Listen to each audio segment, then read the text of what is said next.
मैत्रिणींकडून आपल्याला जे हवं आहे त्याचं नियोजन करणं म्हणजे खरं टाईम मॅनेजमेंट असतं. म्हणून तर मैत्रिणींनो, आज मी तुम्हाला माझं संध्याकाळचं रुटीन कसं असतं हे दाखवत आहे. तुम्हाला आवडल्यास आपल्या चॅनलला लाईक, शेअर आणि सबस्क्राईब नक्की करा. प्रत्येक मैत्रिणीला घर, ऑफिस हे सगळं सांभाळून घरातली कामं हे काही सुटत नाही. त्याच्यामुळंच घरात योग्य प्रकारचं नियोजन असेल तर आपल्याला जीवन जगताना अगदी सोपं आणि दमछाक न होता आपण आपलं रुटीन सेट करू शकतो.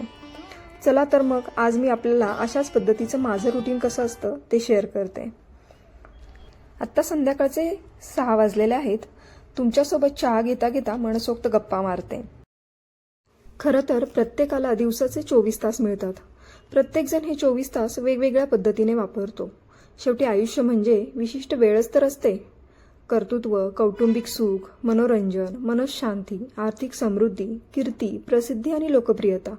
तुम्हाला जे हवं ते सर्व एकाच वेळी साधण्यासाठी एकच गोष्ट करायला हवी, ती म्हणजे वेळेचे नियोजन आणि व्यवस्थापन. आपल्याला आयुष्याकडून नेमकं काय हवंय याचा प्राधान्यक्रम ठरवा आणि त्यानुसार उद्दिष्ट ठरवा. नियोजन करून त्या गोष्टींचा वेळ द्या.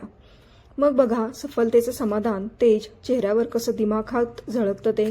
खरं तर कुटुंबाच्या जीवनशैलीची खरी जपवणूक गृहस्वामिनीच करीत असते. जेवणाला चव आणण्यासाठी जे महत्त्व मिठाला असतं तेच आदर्श जीवनशैली जपताना असतं ते वेळेच्या नियोजनाला. जे आवडतं ते मिळवणं म्हणजे यश आणि जे मिळालं ते आवडून घेणं म्हणजे सुख. पण प्रत्येकाला सुख आणि यश हे दोन्हीही हवं असतं आणि ते पण एकाच वेळी. अशा वेळी घराची व्यवस्था, स्वयंपाक, मुलांचं खाणं पिणं, शाळा, अभ्यास, करिअर, व्यावसायिक जबाबदाऱ्या सांभाळताना दिवसाचे 24 तास अपुरे वाटू लागतात. याचबरोबर गृहिणी, आई, प्रेयसी, पत्नी, सून अशा अनेक भूमिका बजावताना मीपणही जोपासायचं असतं.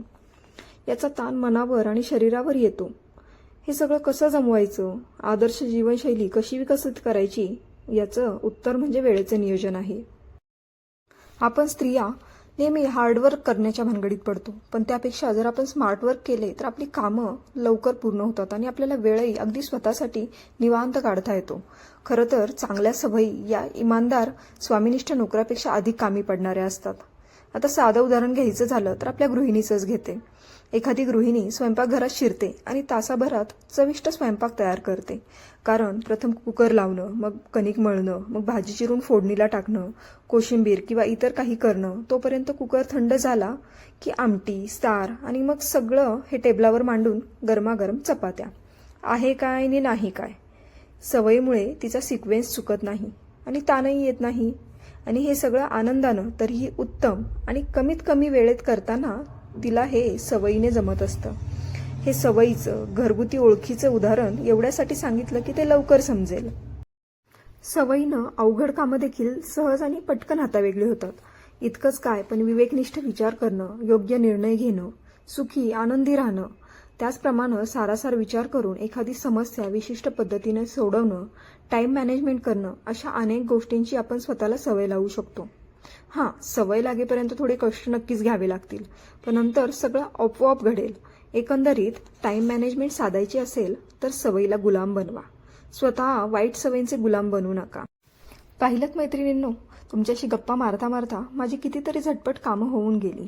चहा घेतला, त्याच्यानंतर मी देवपूजा करून घेतली, देवाला दिवा लावला, तुळशीला दिवा लावला आणि लगेच हातोहात भाजी निवडून कापून चिरून ठेवली. लगेच एकीकडे भांडी मांडून घेतली. भांडी मांडून झाल्यानंतर आता मी छान कुकर लावून घेते. कुकर झाला की तोपर्यंत मी कणिक भिजवून घेते, म्हणजे चपात्यांसाठी अगदी छान मऊसूत असं कणिक भिजलं जाईल. तोपर्यंत लगेचच भाजी टाकल्यानंतर भाजी छान शिजेल आणि गरम गरम चपात्या करून जेवायला बसता येईल. इथे मी सुवासिक तांदळाचा म्हणजे इंद्रायणी तांदळाचा भात लावत आहे आणि एकीकडे बिना फोडणीचं वरण लावून घेत आहे. कायम वरण बनवताना मी त्यामध्ये हिंग आवर्जून घालते, कारण डाळी ह्या पित्त वाढवणाऱ्या असतात. तसेच वात शरीरामध्ये वाढला जातो. त्यामुळे हिंग शरीरातील वात कमी करतो आणि पचन व्यवस्था सुधारतो. त्यामुळे हिंग आवर्जून वरण करताना त्यामध्ये घातलं पाहिजे.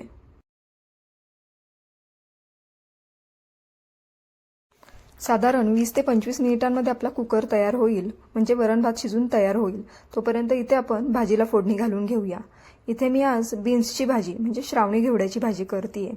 त्यासाठी मी एका कढईमध्ये तेल गरम करून घेतलं आहे. त्यामध्ये मोहरी आणि हिंग याची फोडणी करून घेणार आहे. त्यामध्ये हळद, कांदा लसूण मसाला, मिरची पावडर, तसेच तुमच्या आवडीनुसार जे कोणते मसाले असतील ते तुम्ही घालून घ्या. आणि त्यानंतर त्यामध्ये बीन्स घालून घेतलेत. चवीनुसार मीठ घालून हे छान 15 ते 20 मिनिटांसाठी मंद आचेवर शिजवून घ्यायचे.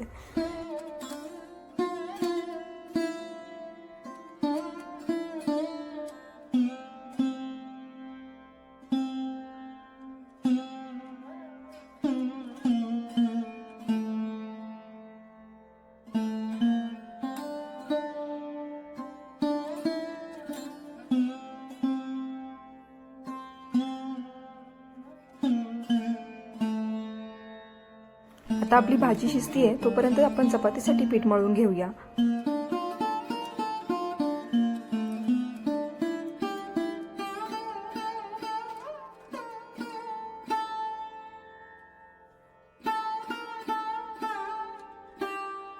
स्वयंपाक करत असताना तुम्ही तुमचा मूड फ्रेश राहण्यासाठी अगदी छान तुमच्या आवडीनुसार गाणी लावू शकता.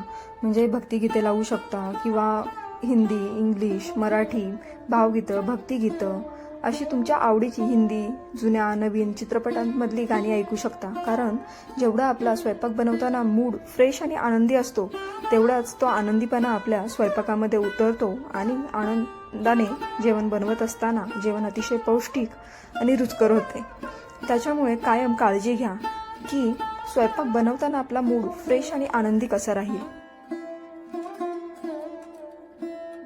कारण स्वयंपाक करताना आपण जे विचार करतो तेच विचार आपल्या अन्नामध्ये उतरत असतात आणि त्या विचारांपासून आपला अन्नमय कोश तयार होत असतो. मनोमय कोशातून अन्नमय कोशाची निर्मिती होत असते. त्याच्यामुळे मन आनंदी कसं राहील हे नक्की आवर्जून पहा. इथे तुमच्याशी गप्पा मारत मारत मी आता पटकन चपात्या लाटून घेतेय आणि झटपट चपात्या झाल्यानंतर गरमागरम चपात्या आपण ताटामध्ये सर्व्ह करून जेवण करून घेणार आहे.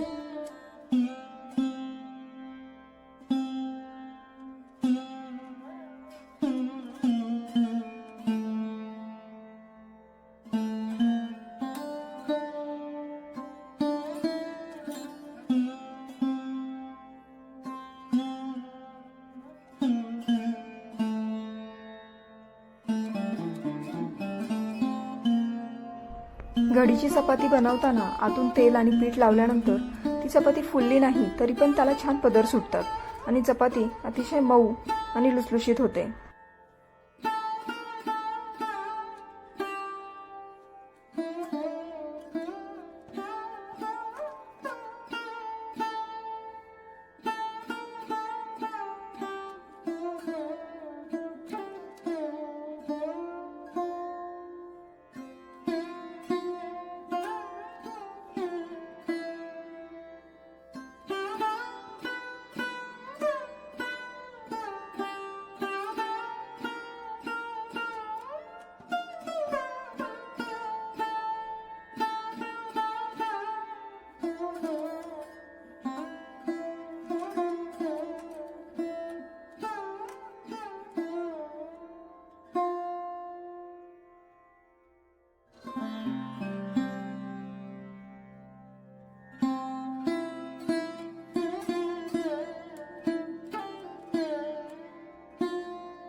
आपला स्वयंपाक तयार झालेला आहे. या जेवायला. अगदी सात्विक पद्धतीचं जेवण केलेलं आहे.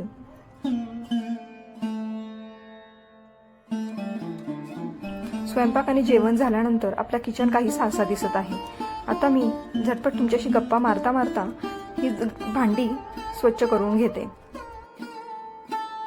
कामाचं नियोजन करताना आपला वेळ फुकट कुठे जातो याचा प्रत्येकीने बारकाईने विचार करायला हवा.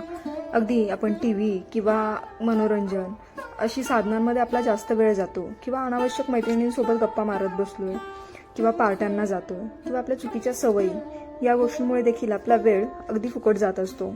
कधी कधी स्वतःच्या तब्येतीची काळजी न घेतल्यामुळे देखील आपल्याला आजारपण येतं. त्यामध्ये पण आपली कार्यक्षमता कमी होते आणि तिथे वेळ आपला वाया जातो. त्यामुळे काही ठिकाणी कौटुंबिक समस्या असतात, चिंता, काळजी, ताण किंवा अगदी कामाचा आळस करणे, शिस्त नसणे किंवा आपण कामं आज करू उद्या करू असं करत करत कामांची जी चालढकल करत जातो, त्यामुळे देखील आपल्याला वेळेची कमतरता भासते. तर ती भासू नये यासाठीच आपण आपला वेळ कुठे जातो हे आधी शोधून काढलं पाहिजे आणि त्यानंतर कुठे वेळ सत्कारणी लावायचा हे ठरवलं पाहिजे.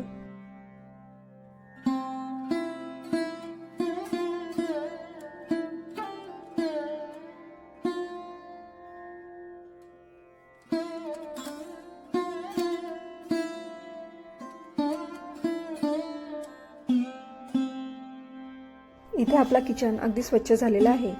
आपला किचन स्वच्छ झाल्यानंतर काहीसा असा दिसतो.